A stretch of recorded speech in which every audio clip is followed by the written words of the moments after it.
Comment fêter ses 175 ans sans parler d'histoire et d'archéologie?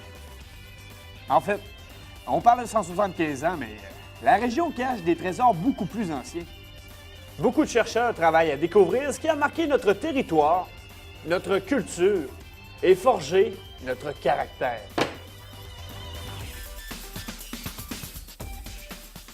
À la base, je suis un petit gars de la région, donc du Saguenay-Lac-Saint-Jean. Ce qui fait qu'en 5e, 6e année, quand j'ai décidé que je voulais être archéologue, j'espérais un jour pouvoir revenir en région. Bon, à l'époque, ça se faisait plus ou moins parce que l'archéologie, même au Québec, ça commençait. Les projets en archéologie dans la région sont la plupart du temps des projets associés aux Autochtones, donc aux occupations initiales, ce qui veut dire que ça peut dater de 4000 ans, comme ça peut dater de 1000 ou à 500 ans. De plus en plus également, on fait des projets qui sont associés à ce qu'on appelle l'archéologie historique, donc le début de l'occupation blanche au niveau de la région 16e, 17e, 18e siècle. L'idée de pouvoir souvent toucher à des objets qui ont été laissés dans le sol et la dernière personne souvent qui a touché à ça avant moi, ça fait peut-être 3000 ans, 4000 ans qu'elle a disparu, puis on en sait très peu sur cet objet-là.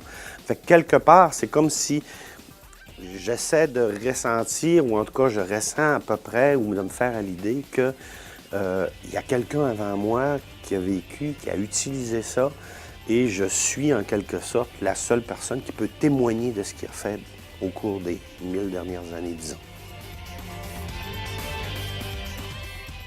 Ma passion d'histoire, elle vient de deux sources. D'abord, mon professeur au secondaire, qui était un professeur absolument merveilleux, et puis Élisabeth Ier comme personnage, qui était absolument extraordinaire.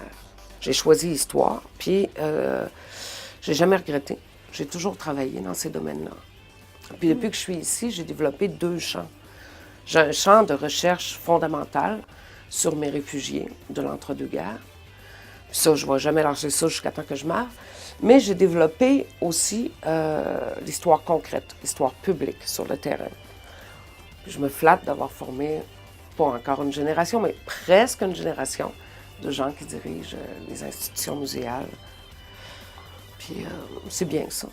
Tu sais, quand un étudiant me dit, là, c'est incroyable, le gars, là, je l'ai touché dans mes mains, ce papier-là, là, quand il a donné sa démission à... Ça, c'est extraordinaire. Il découvre sa passion. Puis ça, j'adore ça. C'est ce que j'aime le plus dans mon travail, c'est quand mes étudiants font des belles découvertes. Un autre bel exemple que la science fait partie de notre histoire.